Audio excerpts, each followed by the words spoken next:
Welcome to Secrets of History, where the past unveils its darkest mysteries. For 20 years, she believed she was cleaning a house. But when she finally turned that key and descended into the cellar, she discovered the horrifying truth. She wasn't a cleaner, she was a caretaker. The dust she wiped away, the floors she polished, the silence she maintained, it was all part of a ritual she never knew she was performing. The house wasn't just hiding secrets in its walls, it was using them, feeding on them, and waiting for the day someone would be brave enough, or foolish enough, to uncover what lay buried beneath a lifetime of routine. For 20 years, she cleaned the same house. Every Monday, Wednesday, and Friday like clockwork. She dusted the same porcelain dolls lined up on the shelf, polished the same silverware that never seemed to be used, and swept the same creaking floors that moaned under her every step. The house had a stillness to it, a kind that didn't feel peaceful, just patient. As though it was waiting. Watching. The owners were an elderly couple, polite, but distant. They paid her well, always in cash, and never allowed her into certain rooms. Especially the basement. No need to go down there, they'd say with a soft, uneasy smile. And she didn't. For 20 years, she never questioned it. But little by little, the house began to reveal its unease. There were stains that returned no matter how hard she scrubbed. Cold spots that never warmed, even in summer. At times, she'd swear she heard movement, soft dragging sounds just beyond the walls. She blamed her imagination. Until one day, the couple disappeared. No warning. No forwarding address, just gone. Weeks later, she was asked to return, to help clear out what was left behind. The rooms were quieter now, heavier somehow. And when she found the old key hanging by the cellar door, she felt something she hadn't felt before, curiosity and dread. The air changed the moment she opened it. The smell hit first, something foul, wet, and old. Her flashlight flickered as she stepped into the dark. Boxes. Dust. And then, the wall. At first, it looked like insulation. But it wasn't. It was bone. Layered, stacked, and sunken into the structure itself. For 20 years, she had been cleaning around the dead. Every spotless floor, every shining frame, just a mask for something unspeakable buried beneath. Some homes don't need to be haunted to be horrifying, they just need to hold a secret that refuses to stay buried. Routine has a strange way of softening the edges of time. For her, the years melted together in a blur of brooms, polish, and the steady rhythm of her own footsteps echoing through the same empty halls. Every week, for 2 decades, she returned to the same house, a sprawling old property tucked behind overgrown hedges and a rusting iron gate that always seemed to sigh when it opened. It was never glamorous work, but it was familiar. She knew every window pane that stuck in the frame, every floorboard that complained underfoot, and every shadow that stretched across the wallpaper when dusk settled in.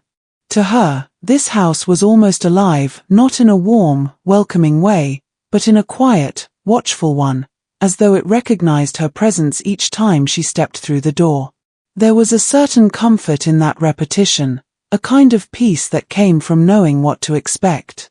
She would arrive at dawn, her cleaning cart rattling behind her, and begin the same routine, dust the mantel, wipe the mirrors, scrub the tiled kitchen floor until it gleamed. The hours passed in silence, broken only by the ticking of the grandfather clock and the distant rustle of trees outside.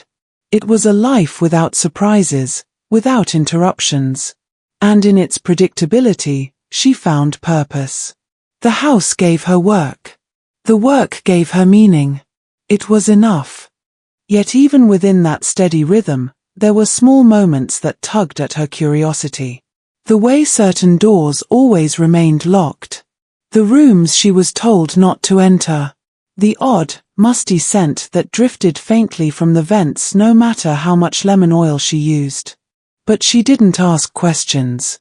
She had learned long ago that in old houses, especially ones that had seen generations come and go, there were always things better left alone. Besides, the owners were kind enough. Private, yes, but never cruel. They treated her with polite distance, always thanking her for her dedication. As the years passed, she began to feel as though she belonged to the house more than to the world outside it. Friends came and went, family grew distant, but the house remained constant. Its walls absorbed her sighs, its silence mirrored her own. The work became instinct, almost ritual. She could clean those rooms blindfolded. Every motion, every habit, repeated so many times that it blurred the line between choice and duty. What she didn't realize was that beneath the comfort of that routine, something else was waiting, something patient, something hidden, something that had been there all along, quietly watching her work. The house itself was a presence, not just a building, but a living, breathing relic of another time. It stood at the edge of town, half hidden behind a line of crooked oaks whose roots pressed against the stone foundation like veins beneath old skin. Its walls were thick and pale, cracked in places where the plaster had surrendered to age, and its windows were the kind that never let in enough light. The air inside always carried the faint scent of polish and decay, a mingling of cleanliness and something older, something that clung no matter how many candles she lit or windows she opened. Every object inside seemed to hold a memory. The heavy grandfather clock in the hallway still ticked, though it hadn't been wound in years. Portraits of long-dead ancestors watched over the rooms with eyes that followed her movements, their painted gazes cold and unblinking. She had grown used to the atmosphere, the silence that was never truly silent, the feeling of being surrounded by whispers just beyond hearing. The furniture was ornate, carved from dark mahogany and velvet that had lost its color long ago. Even the rugs, threadbare in places, seemed to absorb sound rather than echo it. There were entire sections of the house that felt untouched by time. She would pass through the parlor, where a piano sat perfectly tuned though no one ever played it, and through the dining room, where the same set of fine china waited on the table, as if expecting guests who never came. Dust never gathered the way it should have in an empty house. It was as if something unseen kept the place breathing, awake. She often felt small inside those walls. The ceilings loomed high above her, the staircase curved like a spine, and the long hallway upstairs seemed to stretch farther at night than it did during the day.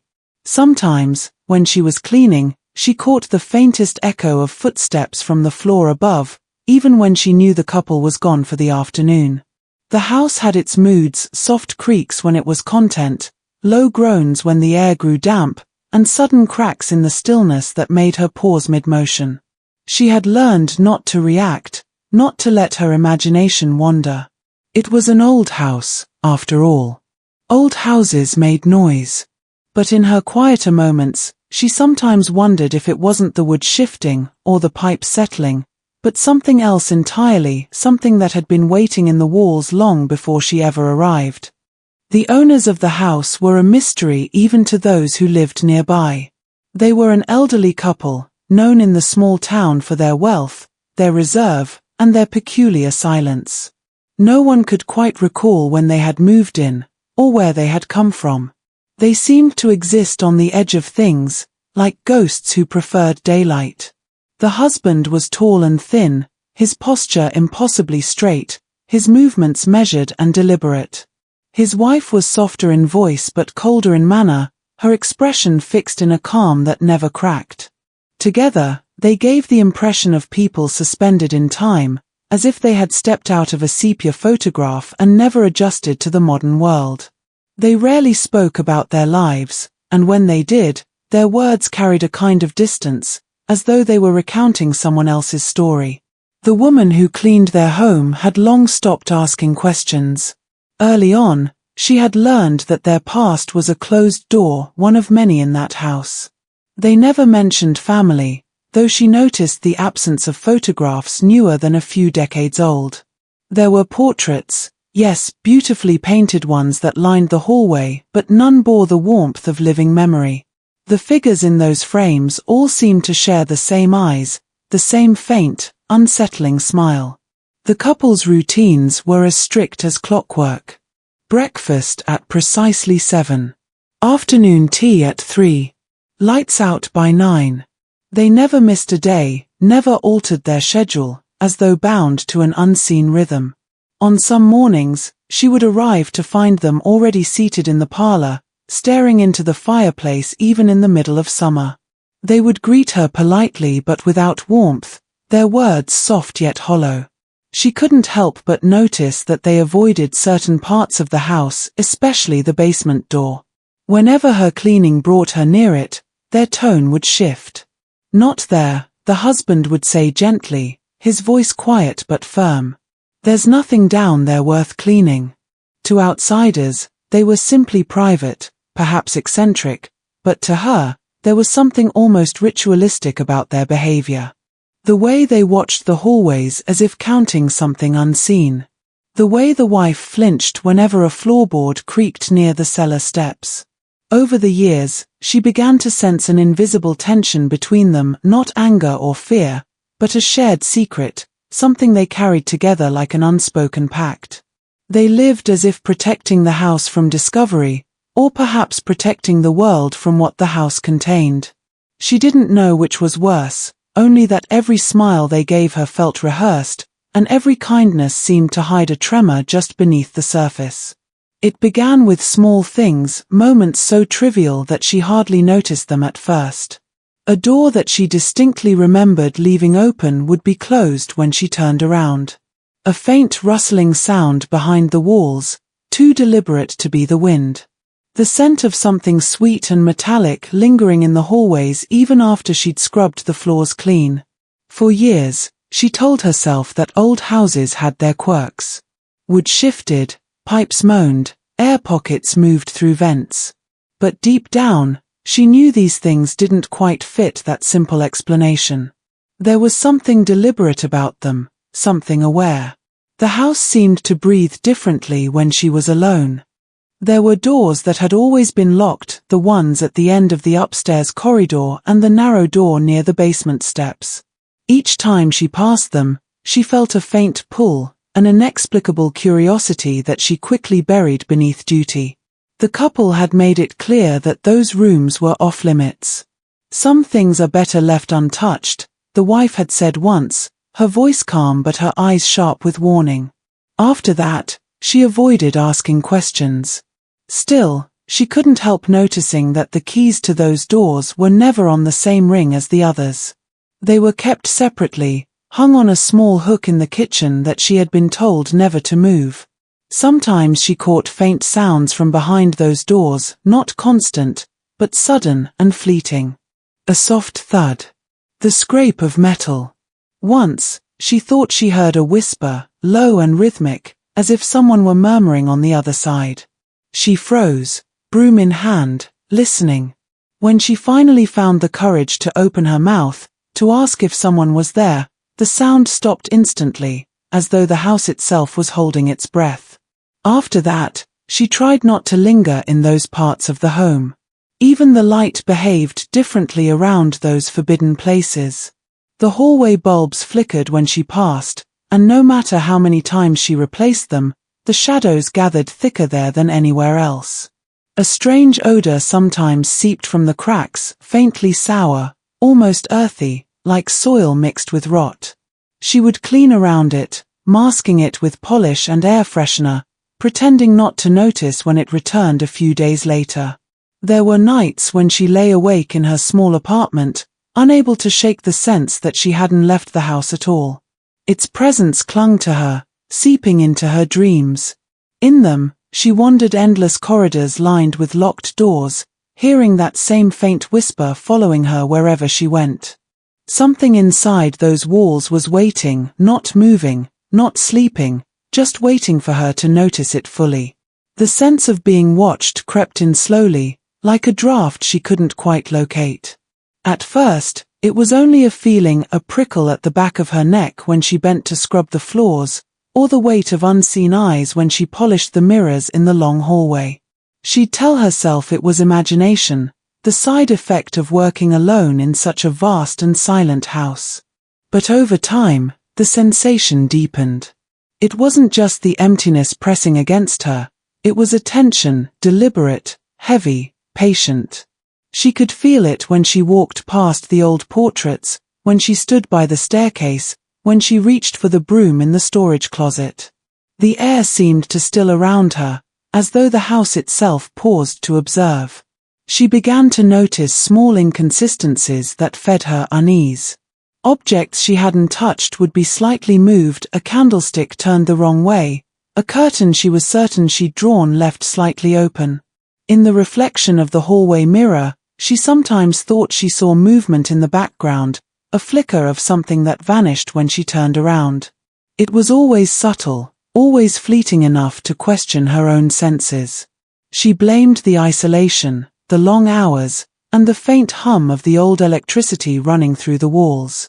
Still, the feeling persisted, and no amount of logic could shake it. Once, while dusting the parlor, she caught sight of a figure standing just beyond the window. It was dusk, the light fading fast, and for a moment, she saw the clear outline of someone tall, still, just watching. She blinked, and the glass showed only her own reflection. That night, she couldn't sleep. She left every light in her apartment burning until dawn. Her routine didn't change, though her pace quickened. She avoided lingering in the rooms where the feeling was strongest, the upper corridor, the study with the locked door, the narrow hallway that led to the basement. She kept her eyes on her work, refusing to glance at shadows that seemed to stretch too far. The couple never mentioned anything strange, and she didn't dare bring it up. But there were moments when she caught the husband's eyes following her as she cleaned, his stare unblinking and hard to read, or the wife's expression tightening for no reason when the wind creaked through the walls. With each passing year, the sensation became part of her routine, something she learned to work around, like the dust or the smell of polish. But deep down, she knew it wasn't in her head.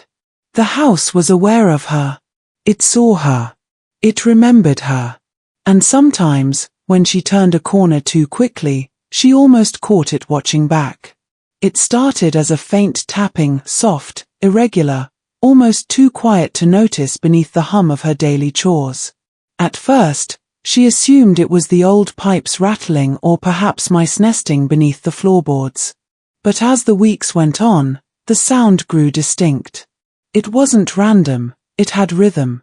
A deliberate pattern, like the slow knock of something that knew she could hear it. She'd be on her knees scrubbing the tiles when the tapping began, sometimes near her, sometimes distant, as if it traveled through the wooden veins of the house. It always stopped the moment she froze to listen, leaving her surrounded by silence so thick she could hear her own heartbeat. She tried to ignore it, humming to herself while she worked, turning up the volume of the small radio she carried from room to room. But the noise persisted, a dull thud one day, a dragging scrape the next. It wasn't the kind of sound old homes made. It felt purposeful, patient, as if something underneath the house was waiting for her attention. When she mentioned it to the couple in passing, the husband barely looked up from his paper. "The foundation settles," he said flatly, and that was the end of it. But the way his wife's hand stiffened around her teacup didn't escape her notice. After that, the sound seemed to follow her. It echoed faintly underfoot as she dusted the parlor, returned when she swept the hall, and grew louder when she walked near the basement door. There was a particular spot by the kitchen pantry where the boards seemed to tremble slightly, as if hollow beneath. Once, when she pressed her palm against the floor, she could have sworn she felt a faint vibration, a pulse that didn't belong to the wind or the house. The thought unsettled her so deeply that she withdrew her hand immediately, wiping it on her apron as though to erase the sensation. Sometimes it wasn't just the sound but the timing of it that unnerved her. It came when the couple was away, when she was utterly alone. It came in the stillest hours of the afternoon, when the house held its breath and the world outside was silent. She tried moving quietly, thinking perhaps her footsteps triggered it, but even when she stood perfectly still, the noise would return, like an answer to her stillness. The most haunting part was how the sound began to mimic her movements.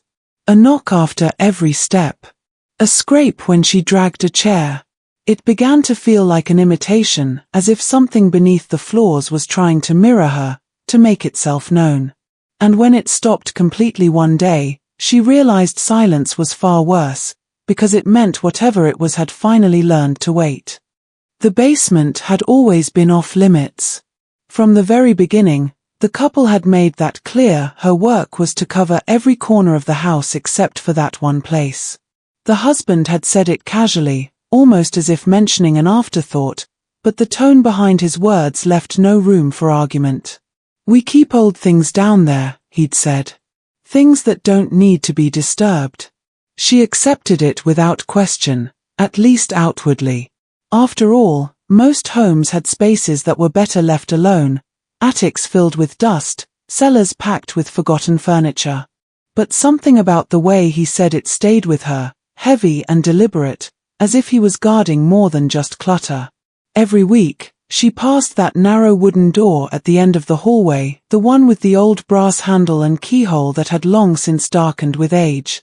The air near it was always cooler, and the smell different from the rest of the house.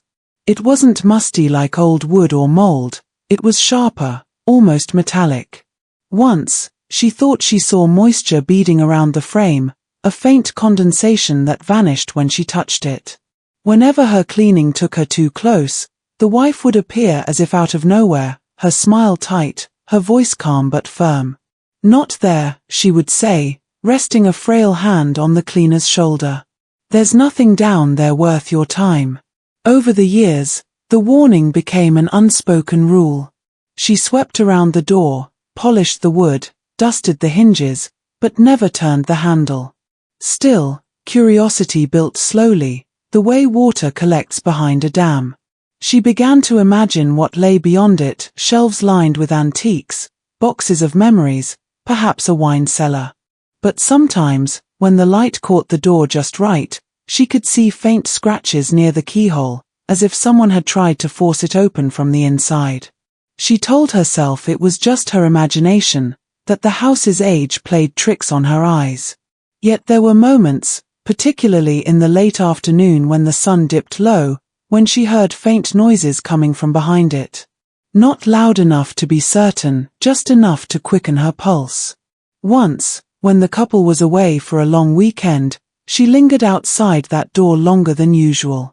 Her fingers hovered near the handle, and she felt a strange pull, an urge to know what had been kept from her for so long. But then, as if sensing her hesitation, a sound rose from behind the door, a slow, dragging movement followed by a hollow knock. She stumbled back, heart pounding, suddenly aware that some boundaries were set not out of secrecy, but out of fear. It was the stains that first made her question everything she thought she knew about the house. They began appearing one summer morning, small, irregular blotches along the baseboards of the upstairs hallway. At first, she assumed it was water damage, perhaps from a leaky pipe hidden behind the old plaster. She scrubbed at them with soap and hot water, then bleach, until the skin on her hands burned.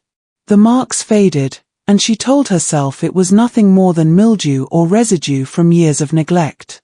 But the next week, they returned, darker than before, as though rising from beneath the surface.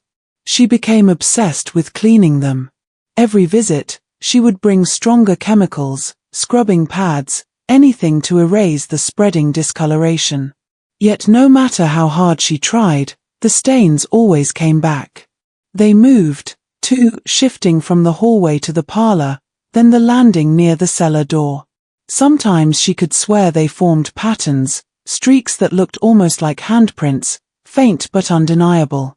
When she mentioned them to the couple, the husband's expression froze for a fraction of a second before he dismissed her concerns with a quiet laugh. "Old houses remember things," he said. "Some memories can't be washed away." It was meant as a joke, but his voice lacked humor, and his wife's silence said more than words could. After that conversation, she stopped bringing it up, though the stains haunted her. They became part of her routine, an endless cycle of cleaning and reappearing. She noticed that they seemed to appear more often after rain, as if the dampness drew them out from within the walls. The color wasn't quite right for mold, it was darker, richer, almost reddish under certain light. She once caught herself staring at one of the stains for several minutes, mesmerized by how it seemed to shimmer faintly at the edges. When she reached out to touch it, the surface felt slightly tacky, like something not yet dry. It wasn't long before she began to smell something faint in those areas, a sour, metallic odor that lingered in the air long after she finished cleaning. She tried to mask it with polish and lemon oil, but it always returned, stronger, sharper. It clung to her clothes, followed her home, lingered in her hair.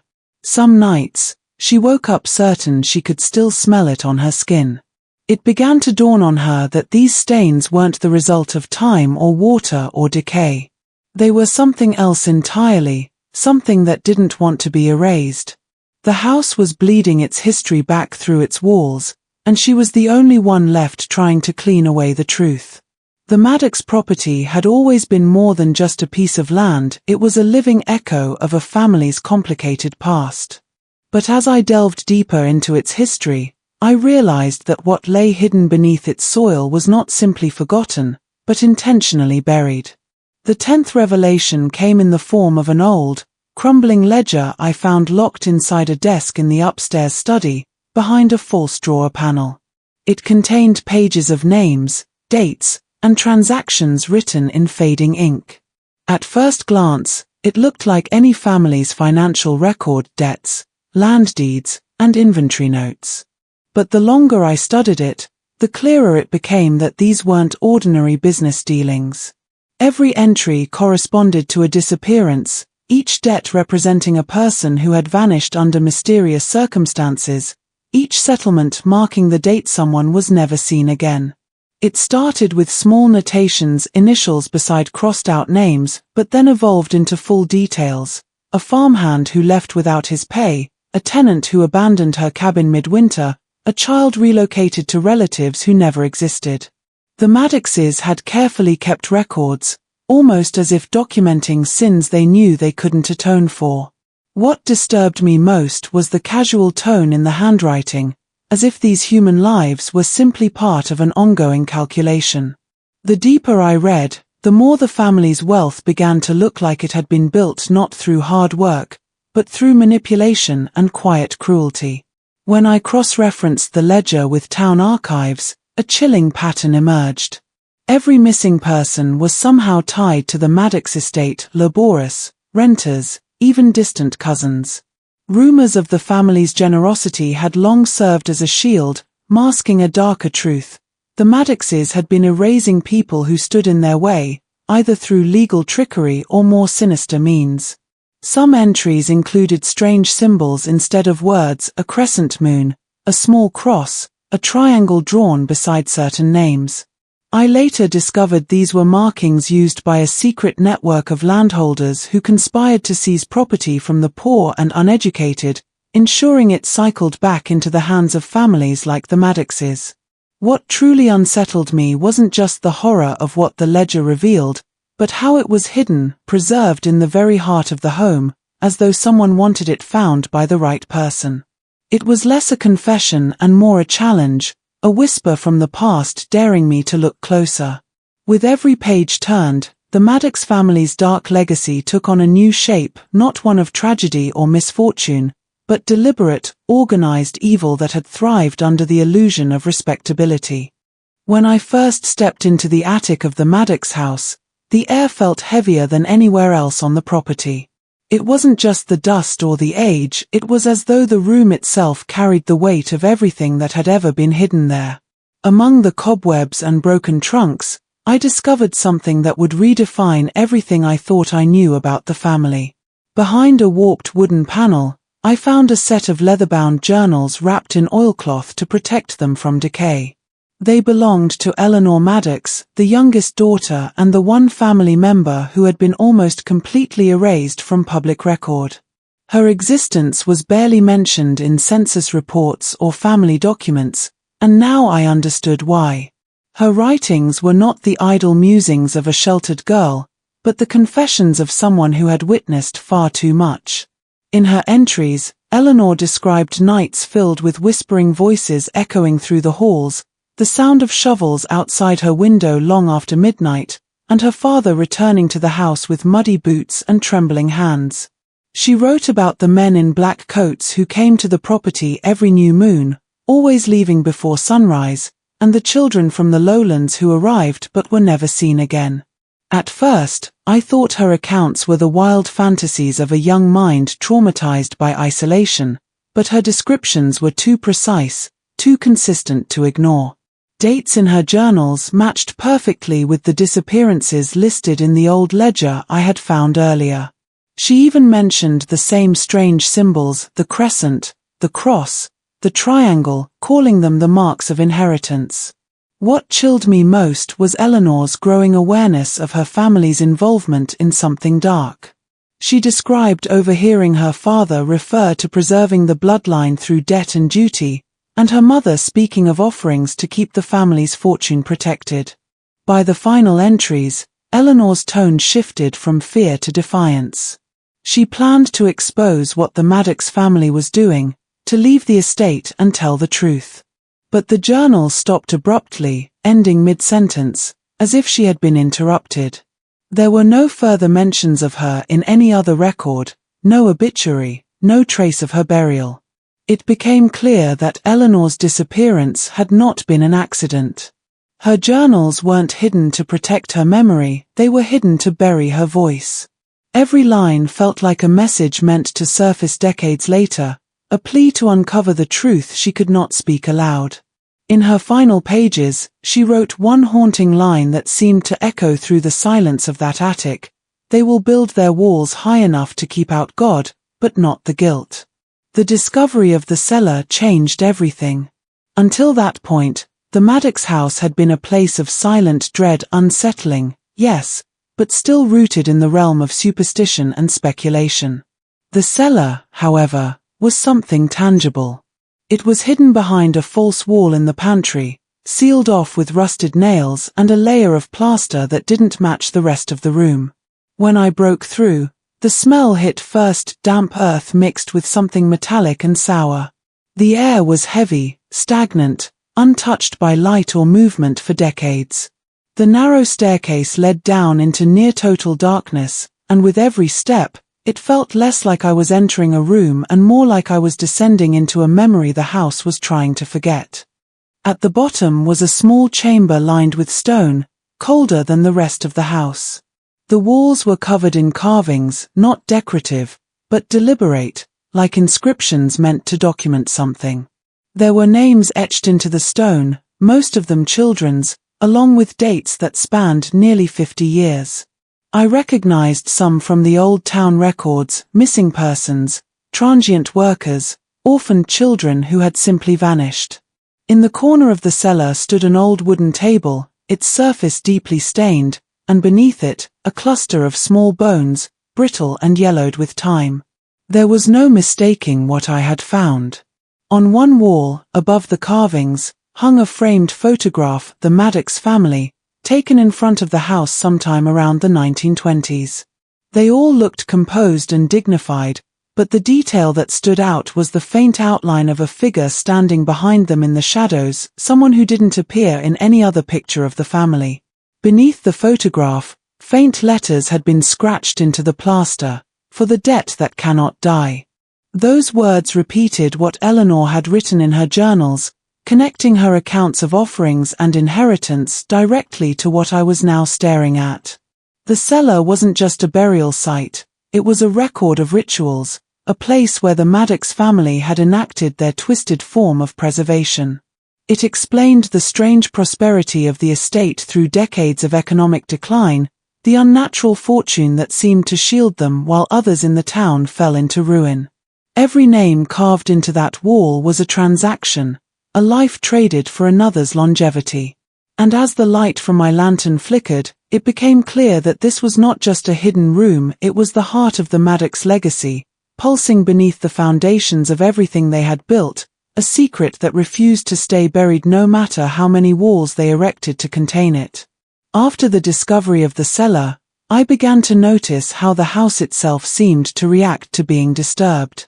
The air grew colder, and small things started to shift when I turned my back. A door that was closed moments ago now slightly ajar, a picture frame that tilted on its own. But the true horror came one night when I decided to stay late, determined to photograph and document everything for evidence. Around midnight, I heard footsteps echoing from the floor above, deliberate, slow, and impossibly heavy for an empty house. When I called out, the sound stopped. Then came the faint sound of a child humming, so distant yet clear, drifting down through the ceiling as if it was coming from inside the walls themselves. It wasn't imagination. I recorded it. And on playback, the humming was followed by a whisper, a voice saying my name. The next day, I found handprints on the inside of a window in the hallway upstairs, small ones, like those of a child pressing against the glass. The problem was, that window hadn't been opened in years, the dust and grime on the sill were undisturbed. I tried to rationalize it, to find any explanation that didn't involve the supernatural, but every logical theory collapsed under the weight of what I was seeing. The attic door would swing open by itself, revealing the very corner where I had found Eleanor's journals, and once, I woke to the faint creak of the floorboards just outside my room, as if someone were standing there, waiting. I reached out to the Historical Society to ask about the property's past, and an old archivist told me something that made my blood run cold.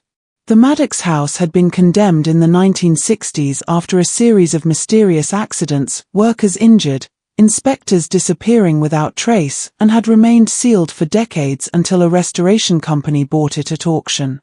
He said, in a quiet voice, that people in town believed the house wasn't meant to be opened again. It keeps what it's owed, he said, and it doesn't like to be disturbed. The activity escalated after that. Every time I tried to document what was happening, something interfered, files corrupted, photos blurred beyond recognition, recordings that cut off just as something was about to be heard. I began to feel watched at all times, even outside the house. The air inside carried a strange hum, low and constant, as though the walls themselves were vibrating. It felt as if the house was alive, responding to my intrusion, growing aware of me the same way I had grown aware of it. And deep down, I began to understand whatever had been buried beneath the Maddox estate wasn't finished. It was waiting for someone to find it. The deeper I delved into the Maddox history, the clearer it became that the horror surrounding the house was not confined to its walls. It spread through the generations like a shadow that refused to fade. While searching through old county archives, I found a collection of death certificates and legal documents that connected the Maddox name to a series of unexplained tragedies across different states. Fires, drownings, sudden illnesses, all tied to distant relatives who had inherited portions of the Maddox estate or benefited from its wealth. Each time the property changed hands, a death followed within months. Even the lawyers who handled the estate's transfers had unsettlingly short lifespans. It was as if the curse that began in that cellar had extended far beyond its boundaries, punishing anyone who profited from the family's legacy. Among the records was a particularly disturbing entry, the death of Eleanor's older brother, Henry Maddox. His obituary described him as beloved and charitable, yet his autopsy revealed marks on his wrists and neck consistent with restraint. The report was quietly buried, replaced with a fabricated statement about illness. A handwritten note on the back of one document read, "Paid in full, debt settled," in the same looping cursive found in Eleanor's journal. This wasn't coincidence. It was ritual continuation, generation after generation paying for what their ancestors had begun. I visited a surviving relative, an elderly woman named Margaret, who lived 3 towns over. She was one of the last known Maddox descendants and reluctantly agreed to speak with me. Her home was small and plain, nothing like the grandeur of the estate, and yet there was something familiar in her eyes, the same weary dread Eleanor described in her writing. She told me that as a child, her father used to wake in the night screaming about the hands from the floor, and that her mother would cover the mirrors during storms because they listened through the glass. When I mentioned the house, she flinched, her hand trembling as she clutched the edge of her chair. "It's still awake," she said. "You stirred it. You shouldn't have gone looking." Before I left, she handed me a small silver locket with the Maddox crest engraved inside. There was a photograph, faded, cracked, of a young girl I recognized instantly as Eleanor. On the back of the image, faintly scratched into the paper, were 3 words, "Do not forget." That phrase lingered in my mind long after I left her home. It felt less like a warning and more like a command. The curse of the Maddox family was not simply about punishment, it was about memory. Whatever evil had taken root there demanded to be remembered, to never be buried again. The more I uncovered about the Maddox family, the more I realized that their influence extended beyond tragedy, it had shaped the town itself. Bright Ridge was built around the Maddox estate, both geographically and economically, and though the house had been abandoned for decades, its shadow still loomed over every corner of the community. When I began interviewing older residents, they all spoke about the family in the same hushed tone reserved for something sacred or cursed. One man, a retired groundskeeper, told me that the Maddoxes kept people fed, but at a cost. He said workers on the property were well paid, but many disappeared or left without notice. Their families were compensated generously and told never to ask questions. He recalled that the Maddox matriarch, Beatrice, would walk through town once a month, her gloved hands clasped tightly, followed by a cart covered with a black cloth. No one ever saw what was beneath it, but after each visit, the town's debts to the family estate seemed to vanish. The local church records added another layer to the mystery. Baptism logs showed an unusual pattern, dozens of children listed as wards of the estate, yet none appeared in census data or school enrollment records. The same last names appeared across multiple decades, always connected to the Maddox family in some indirect way. It was as if the estate had absorbed entire generations into its fold, quietly erasing their individual identities in exchange for survival. When I brought these findings to the town's historical committee, the room fell silent. One of the members, an older woman with tearful eyes, simply said, "We don't talk about them. The house feeds itself." I started noticing a strange reluctance among the townspeople whenever the topic of the Maddox property came up.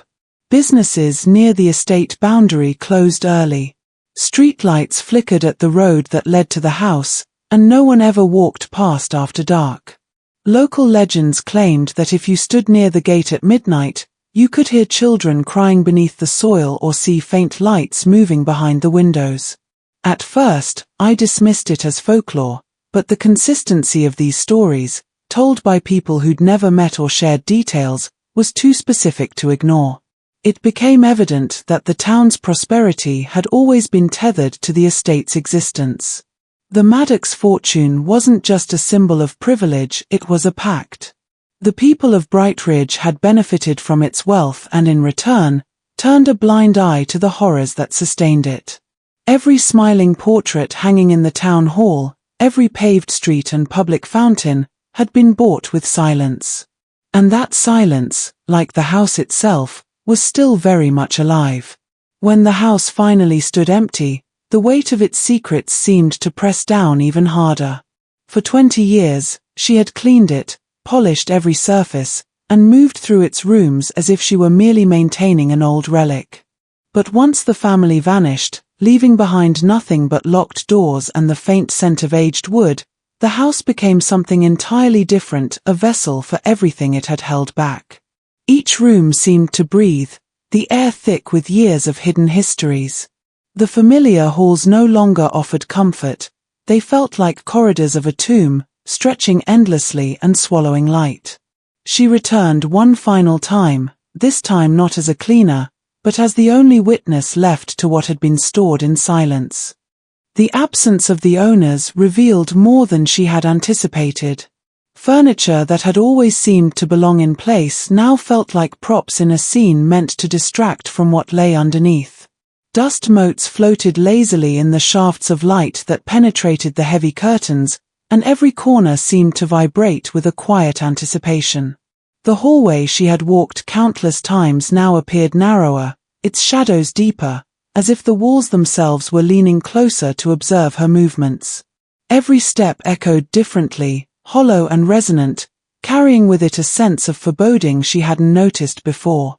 As she explored, the peculiarities she had long ignored became impossible to dismiss. The cold spots persisted, sharper than ever, lingering in areas near the basement and behind locked doors. Strange odors, a mixture of rot, iron, and earth, seemed to seep from the floors and walls themselves, compelling her to cover her nose, though the scent clung stubbornly. And then there were the sounds, the soft, intermittent creaking of floorboards in rooms she hadn't entered in years, and a low, almost imperceptible hum that seemed to vibrate through the house's bones. It was as if the building itself were alive, stretching, shifting, and waiting for her to uncover its truths. She realized that the house had been patient, allowing her to move through it for decades without revealing its core. It had let her perform her duties, allowed her to polish the surfaces and sweep the floors, all while keeping its darkest elements carefully hidden. Now, in the absence of the family, that patience had ended. The hidden spaces, the locked doors, the forbidden cellar, and the attic filled with dusty journals were no longer protected by their watchful presence. And as she reached the threshold of the basement once more, she felt an undeniable pull, a mixture of fear and inevitability, that she could no longer resist, because what the house had concealed was about to reveal itself fully. By the time she returned to the basement, she had already begun to understand the full scope of what she was walking into. For 20 years, she had moved through the house almost blindly, performing her duties with a kind of meditative focus that shielded her from noticing the undercurrents of its true nature. Now, standing before the narrow wooden door that had always been locked, she felt the weight of anticipation settle over her like a physical presence. The air was colder here than anywhere else in the house, thick with the mingling scent of earth, mold, and something metallic that made her stomach twist. Every instinct screamed for her to step back, but curiosity, that persistent, relentless force, propelled her forward. The door groaned as she pushed it open, revealing the familiar descent of the narrow staircase. The cellar smelled of damp stone and old wood, but beneath it lingered that same unplaceable scent that had drawn her attention over the years, something decayed yet potent, a reminder that this place had consumed far more than she could imagine. With each step, the walls seemed to close slightly, the air pressing against her chest, making her heart beat faster. Shadows clung to the corners of the room, stretching unnaturally and shifting as if alive. The house itself seemed to pulse in response to her presence, aware of her intrusion, and waiting for her to witness what had long been kept hidden. At the bottom, the cellar opened into a chamber she had never fully explored, despite having cleaned the space hundreds of times. The stone walls were carved with names and dates that told a story of centuries-long secrecy. The table in the center, once cluttered with tools and debris, now displayed a grim collection of bones, small, fragile, and yellowed with age, arranged deliberately, almost ceremoniously. It was a record, a ledger of life and death far more visceral than any journal or document could convey. Every bone seemed to mark a transaction, a life traded for something unseen, and the thought made her stomach turn.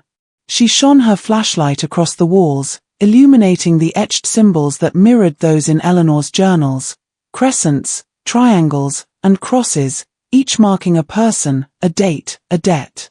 The patterns suggested careful planning, a system designed to preserve the family's legacy through acts of concealment and cruelty. It was a ledger written not on paper, but in flesh and memory, the ultimate testament to the Maddox family's obsession with control and secrecy. She realized, in that moment, that everything she had experienced in the house, the shifting shadows, the noises, the chilling hum of awareness had been leading her here. The cellar was not merely a storage space. It was the nucleus of the estate's dark history, the place where the consequences of centuries of secrecy and devotion converged, waiting for her to confront them fully. The cellar was only the beginning of the house's final revelations.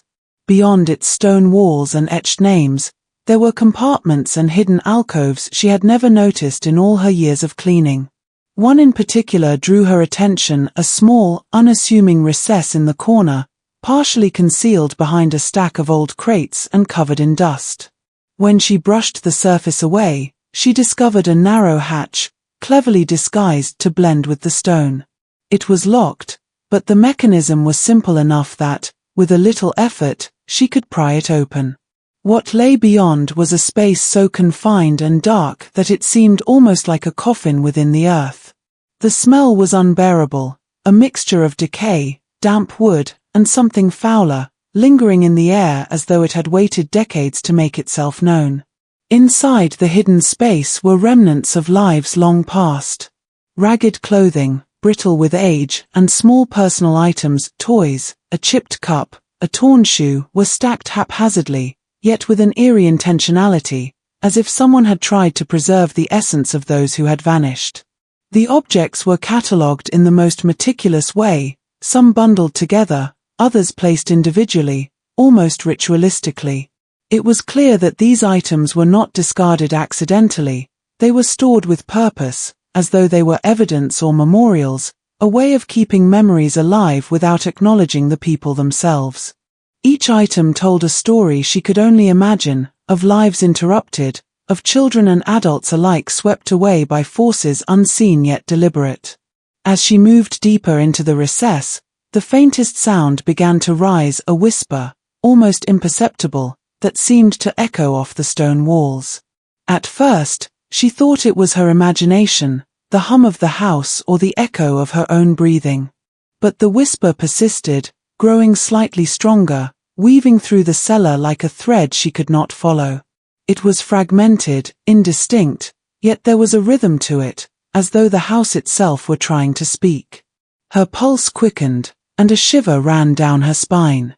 She had walked these halls for 20 years, thought she understood the house, but this moment made it clear that she had never truly known it. The hidden recess felt alive, imbued with a presence that transcended mere architecture. Every shadow seemed purposeful, every shift of air deliberate, and she realized that the house was not just a container of secrets, it was an active participant in preserving them. The objects, the smells, the whispers, even the air itself seemed to conspire together, ensuring that the history of the estate could not be ignored. She stood there, frozen between fascination and dread, understanding for the first time that the house had been waiting, patiently and meticulously, for someone to uncover what had been deliberately hidden for generations. The deeper she explored the hidden recesses of the Maddox house, the more it became apparent that the estate had been built not just to house people, but to contain secrets.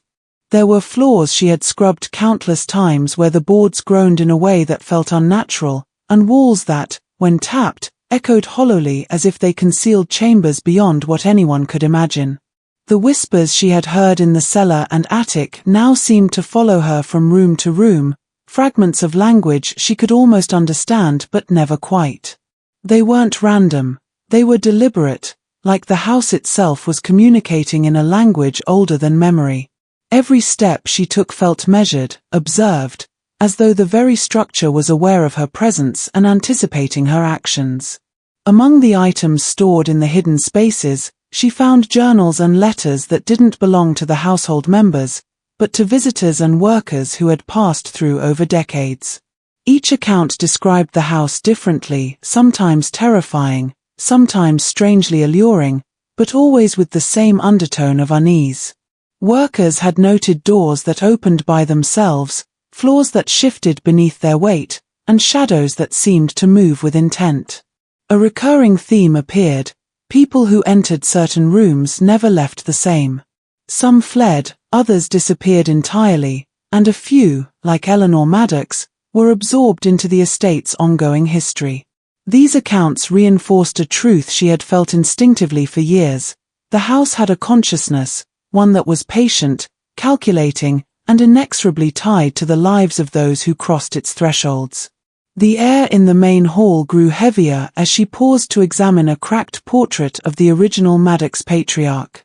Dust lay thick on the frame, yet the eyes in the painting seemed almost to glint in the dim light, tracking her every movement. She felt a sudden chill, a sense that she was not simply witnessing the house's history, she was becoming part of it.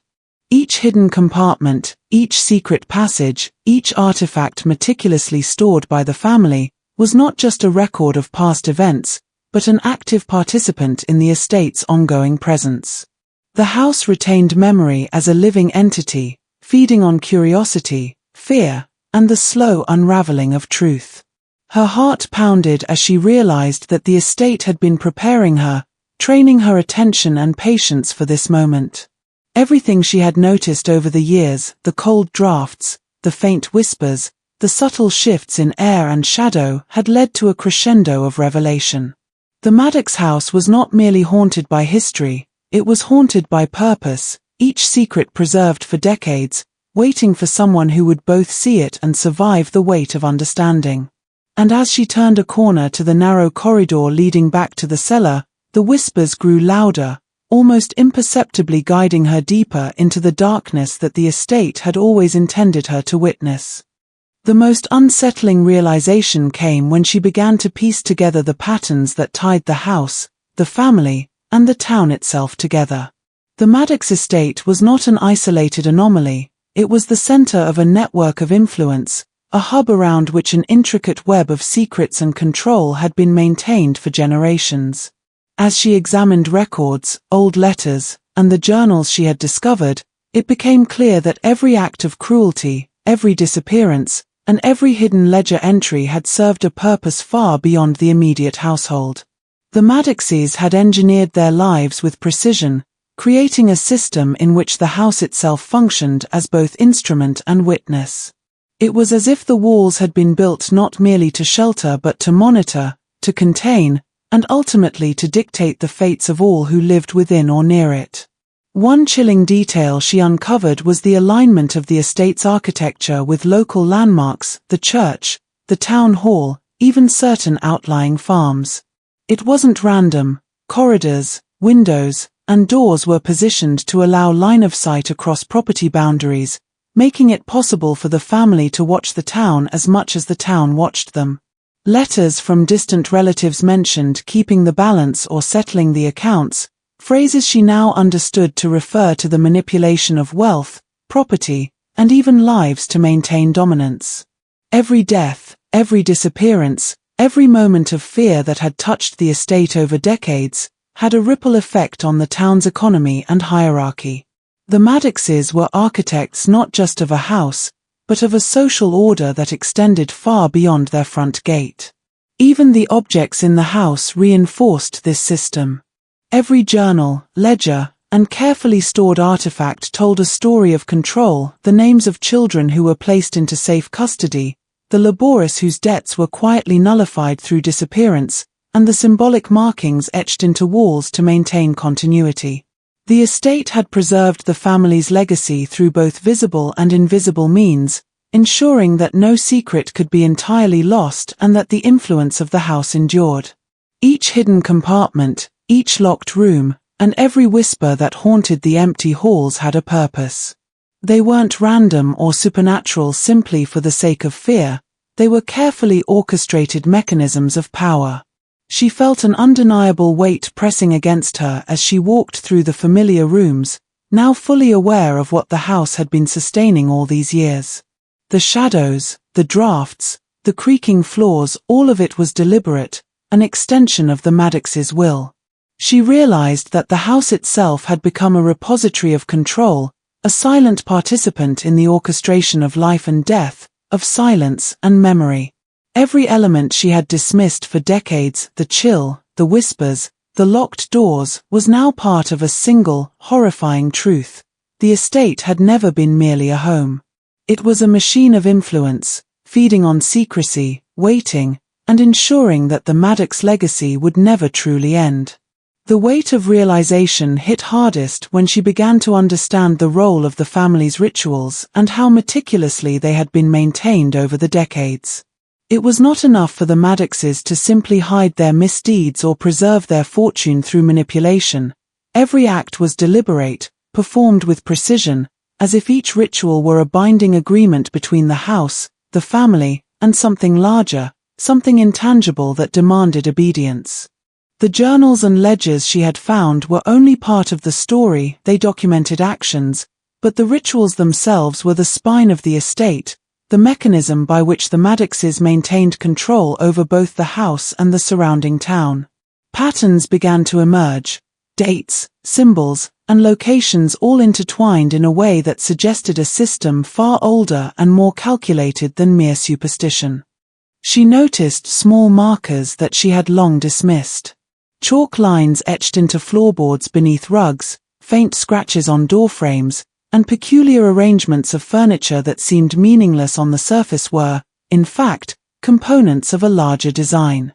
Each symbol, each carefully placed item, was repeated in precise locations throughout the house, creating a map of intention that connected every room, every floor, and every hidden compartment. It was as if the Maddoxes had embedded a network of reminders within the very architecture of their home, a network meant to preserve power, memory, and influence across time. Even the hidden recesses in the attic and basement were tied into these patterns, acting as nodes in a system of observation and containment. The impact of these rituals went beyond the physical. She realized that the house itself had become a repository of energy, storing decades of fear, obedience, and secrecy. The atmosphere in each room was different. Some carried a suffocating weight, others a chilling stillness, as though the house itself remembered every act, every violation, and every whisper of defiance. When she moved through these spaces, she could feel the echoes of what had transpired there, as if the walls were replaying fragments of the past. It was an oppressive awareness that made her question whether the house simply held memory or had become sentient, an entity capable of observing and influencing those who dared to enter. She understood then that the Maddoxes' careful maintenance of these rituals was not merely tradition. It was survival, both of the family and of the estate itself. Every ritual, every hidden mark, every hidden object had been designed to enforce order, to keep secrets contained, and to extend influence far beyond what any casual observer could perceive. And as she traced her fingers along the etched symbols and dusted away decades of neglect, she felt the full gravity of what she had uncovered, that the estate was no longer just a home, a building, or a family legacy. It was a living mechanism of power, a carefully orchestrated network of control, memory, and darkness, designed to endure long after the Maddoxes themselves had vanished. The deeper she investigated, the more she realized that the Maddox estate's influence extended far beyond the house itself, seeping into the very fabric of the surrounding town. For decades, Bright Ridge had prospered quietly while neighboring communities languished, and the explanation was not merely coincidence or luck. The Maddoxes had cultivated a subtle yet pervasive system of control, using the estate as both a physical and symbolic anchor for the community's hierarchy. Local businesses, land deals, and even political decisions seemed quietly influenced by the estate, with the family's name acting as an unspoken guarantor of prosperity. Those who questioned the estate or sought to challenge its reach were met with misfortune, crops failing, investments collapsing, or in the most extreme cases, disappearance. The pattern was unmistakable. The Maddoxes' power extended through intimidation, secrecy, and carefully maintained fear, ensuring that their influence remained unbroken. As she pored over historical records, she began to see how this influence manifested. Land deeds often changed hands under suspicious circumstances, with families losing property in ways that seemed legally sound but morally questionable. Financial ledgers documented assistance that was rarely voluntary, and letters between estate managers hinted at arrangements that secured loyalty or silenced dissent. The children who had vanished over the decades were not the only ones affected. Entire families had been subtly manipulated to conform to the estate's interests. Their survival depended on obedience, and the town had been complicit in maintaining a fragile balance between gratitude and fear. One particularly chilling discovery was a series of coded messages in old tax documents, referencing names and numbers that matched entries in Eleanor's journals and the ledger she had found in the study. These codes outlined the precise distribution of wealth, obligations, and punishments for those who failed to comply with the Maddox family's unspoken rules. It was clear that the estate's control was methodical and deliberate, extending through both overt and hidden channels. Even the layout of the town, with certain roads funneling traffic past the estate and public buildings positioned to highlight the family's presence, reflected careful planning intended to reinforce their authority and visibility while concealing darker practices. The estate's influence was also psychological. Residents spoke of unease, of unspoken rules, and of behaviors that seemed guided more by fear than logic. There were tales of strange disappearances, sudden deaths, and accidents attributed to coincidence, yet patterns persisted. Over time, she realized that the house had been an active participant in this control, with its hidden spaces, cold drafts, and mysterious sounds serving as subtle reminders that the Maddox's reach extended even into rooms she had thought were safe. The house was not just a building, it was a conduit for power, memory, and obedience, carefully maintained over decades to ensure the town remained under the estate's shadow. The true horror of the Maddox estate revealed itself when she began to understand the deliberate erasure of identity that had occurred within its walls. For decades, children, workers, and even distant relatives had passed through the house, leaving without a trace. The journals, ledgers, and hidden objects she discovered were not merely records, they were evidence of a system designed to strip individuals of their existence, reducing them to names, dates, and symbols. The estate had perfected a methodology of control and concealment, ensuring that each disappearance reinforced the family's legacy while remaining invisible to outsiders. Every object, every hidden compartment, every meticulously recorded ledger entry was a testament to this chilling strategy, the preservation of the Maddox fortune at the expense of human life and memory. She found evidence of this erasure everywhere. Letters from the family referred to relocations or placements, but in context, it became clear these were euphemisms for removing people permanently from the public record. Census documents showed children and workers listed as present, only to vanish in subsequent years, leaving gaps that were never questioned by authorities. The consistency of these erasures over generations indicated premeditation and ritualization. The house itself seemed complicit, its hidden spaces serving as repositories for physical traces, personal belongings, remnants of clothing, and toys that allowed the family to maintain a sense of control over the identities they had stolen. Every item told a fragment of a story, yet the human behind it had been reduced to a symbol, a ledger entry, or a name etched into stone or wood. The psychological implications were equally devastating. Eleanor's journals revealed a consciousness aware of the erasure, a mind grappling with the realization that family and friends could disappear without record, and that the house itself was an instrument of this control. She wrote of attempts to protest or document, only to be thwarted by the family's vigilance or the house's own mechanisms of concealment. Each attempt to resist was met with subtle intimidation, whispers, shifting shadows, the creaking of floors ensuring compliance without overt violence. The environment became a tool for mental dominance, conditioning inhabitants and observers alike to accept the disappearances as normal or unavoidable. Even decades later, the effects lingered. Town records, newspapers, and oral histories were all riddled with gaps and inconsistencies, and she realized that this was no accident. The Maddox estate had systematically erased individuals while simultaneously shaping a narrative that concealed the truth. By the time she pieced together the evidence, the pattern was undeniable. The house had been a machine of erasure, memory manipulation, and control, ensuring that the Maddox family's influence persisted while the lives of those who crossed them were quietly wiped away. The horror of it was not just in the disappearances themselves, but in the meticulous, calculated manner in which they were hidden, leaving only whispers, objects, and the chilling presence of absence behind.